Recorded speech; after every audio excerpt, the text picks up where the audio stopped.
presentation at the experimental center. It's 6 o'clock. What's happening, everybody? You're supposed Shelton to J, Think About It Radio. I'm all out. And I hope everybody is having a great day. I got a great interview lined up for you guys today. Miss Lakitia Woodard, the author of the book. Man, this is a great book too, y'all. You guys should get it. 31 Days of Truth. Manifest your power. No, your passion and power and perseverance. I knew I messed it up when I got on live. I said it all eloquently earlier. Let me do it again. Hold on. 31 days of power. 31 days of truth. Manifest your passion, power, and perseverance. Can you dig it? Miss Woodard, now that I got that right, how are you doing today? I knew I was going to do it. That's okay. We all make mistakes, right? I'm doing well, Shelton. I'm doing well. And it's Lakeisha. Just to let you know. Lakeisha. I thought it was Lakitia. Yeah. Lakeisha. Yeah. The TIA makes the sure sound.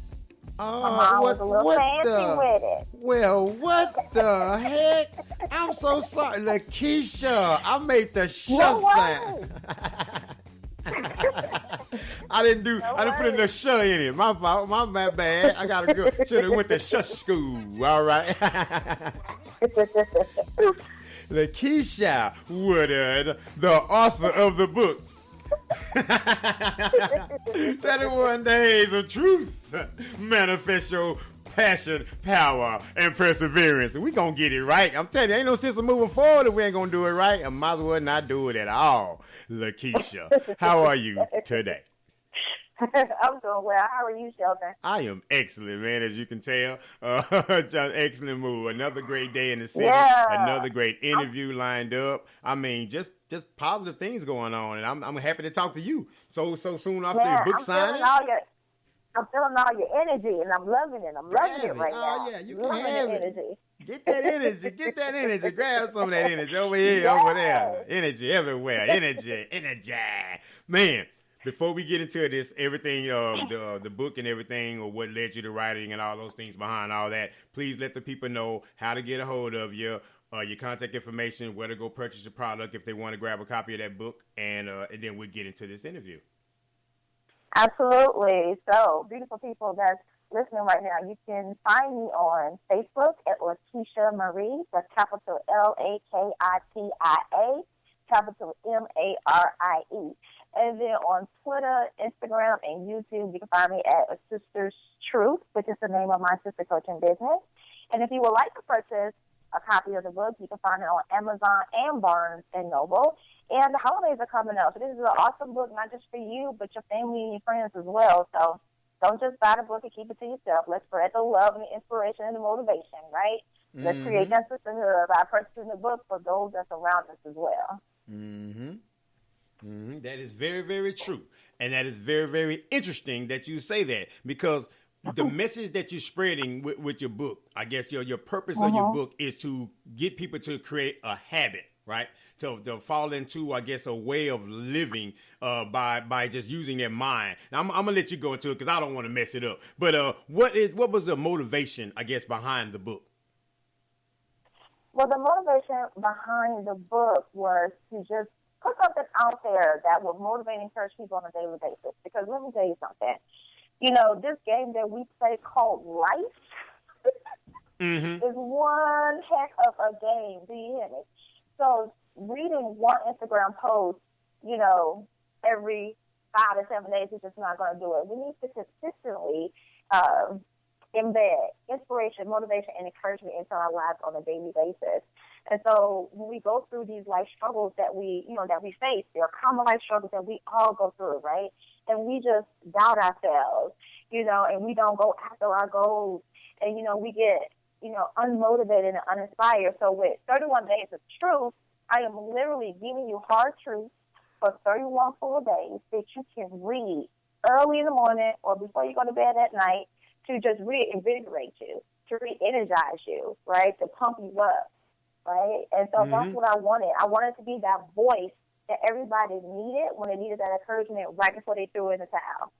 Before you throw in the towel and just give up, I want you to pick up my book and read the hard truths that we just need to be reminded of on a daily basis. Right.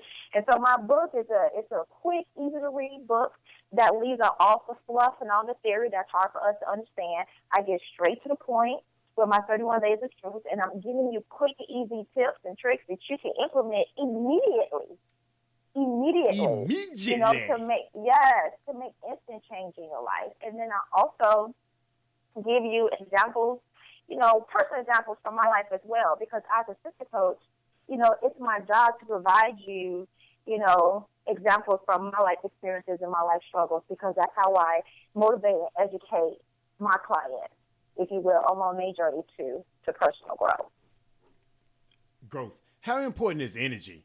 You know, I noticed you spoke on detailing the book and everything. You talk about getting the level and your energy levels and stuff like that. How important is energy in just day-to-day living? Oh, my God. Energy is so important, and we need to protect our energy. So if there's people that's around us that's negative and draining us, then we need to separate ourselves from those people, right? Because we have a lot going on.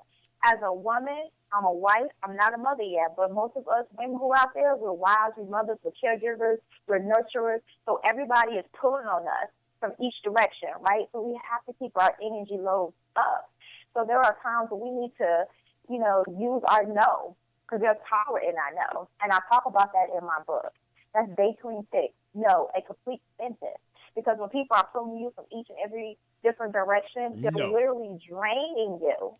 Literally draining you. Mm-hmm. So you need to use your no, period, because there's power behind it. I tell my wife that sometimes, you know, it's okay to say no sometimes because you're very loving, kind, caring, and sometimes you can just overindulge yourself or overextend yourself, you know, for those that don't see the overextending, but they'll just do more expecting of the extending. So sometimes I tell her that in love, like, hey, babe, you know, sometimes you have to just, you know, say no. It's okay. And then now you have to figure it out on your own. Then comes critical thinking. Then comes problem solving. Otherwise, well, the option would always been there, well, mom, well, a lady or a female or wife, whatever your role is out here, you know, and I get that and I see that, and I'm glad you spoke to that particular point, because that is so important, that when you do say that, two small words, two small letters, right? You know, N-O, when you say those two things, how much can really change from such a small phrase, you know, that's just amazing. Mm-hmm. That's amazing. Mm-hmm. Absolutely. We need to, you know, take the negative stigmatism off the word no too, because when you tell somebody no, that's, you're not being selfish, you're not being mean, you know, you're not this self-esteem person, so it's okay to say no. Because at the end of the day, you need to take care of you first. Because if you don't take care of you, then who's going to take care of you? Because when you're operating at your best, then everybody around you will benefit. Do you know how many times, you know, I tried to be Superwoman and just do everything, you know, everything for everybody else? How did that work for you? How did that work for you? And people, right, and people, and, you know, and somebody will say, but Keisha, you know, you acting like you could do everything. I would have helped you, but you seem like you just had everything under control. If you don't allow people to come in and to help you when you need help, they're going to sit back and let you handle it. Then you're going to be stressed out. Then you're going to be overwhelmed. Then you're going to be frustrated. You're not going to be overwhelmed and frustrated, because they're going to sit there and they're going to watch you and let you do everything for everybody. It's okay to ask for help. It's okay to say no. We are human. We are imperfect. We can't do everything all the time for everybody. And guess what? That's okay. So it's absolutely nothing wrong with that. People are going to disrespect you. No, they're going to disrespect it. But that's okay. Say it anyway. There's no need to give an explanation. You don't have to explain yourself. It's just no. And at some point, they'll end up respecting your no. They'll catch on. They'll get the picture. In your opinion, what makes a great point too? But in your opinion, what makes the word no so hard to say that people can't, you know, really say it on a consistent enough basis to see a true change? Because we just want to please everybody. Because why most times though? we're people pleasers. I know why. But I'm saying though, why? We just people please. What? I mean, is that nature? Is that taught? Is that, you know? Is that, I mean, how? When do we? I guess at what level in life do we just say I want to be people pleaser? Well, I don't know. At no point do we say, oh, I just want to be a people pleaser, a people pleaser. We just tend to fall into that. Now, everybody's situation is different, Yes, right? ma'am. So it depends on the person that you're talking about. Like, for instance, with me, you know, I'm a survivor of sexual abuse. I was sexually abused by my stepfather for 8 years. It started when I was 8 years old. And my mom knew, and other relatives in the family knew as well. But for whatever reason, I couldn't understand. I was a kid. I couldn't understand, like, why would my mom know this is going on and wouldn't help me out? Right. You know what I'm saying? Yeah. So for me, I was trying to please my mom because I'm like, there's a disconnect here. Like, why don't she love me enough, right? So I'm finding myself as I'm growing up doing things to please my mom because there's a disconnect and I need to get her to love me because if she just loved me just enough, she will protect me from this bad person. So that's a behavior for me in my case was a survival mode. You understand what I'm saying? So when we become people pleasers, we really need to dig down to the core and the root of who we are. Because let me tell you something, personal experiences, relationships, life struggles, all of these things help mold us into the person that we are. But we need to discover our truth. And in order to discover our truth, we need to pull back those layers, right? And being sexually abused, you know, and going from victim to survivor and forgiving my mom and my abuser, those were layers that I needed to peel back in order to grow into the confident, self-aware woman that I am today. Yeah. They were necessary. I guess I'm not saying they were necessary, but it was necessary for you to do that for yourself, not for anyone else, not for no one else. It was important that you did that for you, and that's very big of you to even say that, right? To even open yourself up with that kind of memory or information, because again, you know what you went through, you know what you dealt with, and I guarantee survival and strength are one of those 31 steps, those 31 manifestations, right? Because that was a part of that building block. You didn't understand it when you were younger, you know, which is a horrible experience, but that was a part of that building block, right? That shaped you into who you are right now. So you're able to deposit into people even when you were so young. People were withdrawn from you. Absolutely. You know, the reason why, you know, I share my story freely, right? Because it's my testimony. And I truly believe that my testimony is tied to my calling and my purpose. Because each and every one of us have a calling and purpose on our life, right? And my testimony is tied to that. There is nothing new under the sun, Shelton. No. So that nothing. So that pertains to the enemy as well. So the same, you know, tactics he used to steal, kill, and destroy your joy is the same tactics he's going to use on me.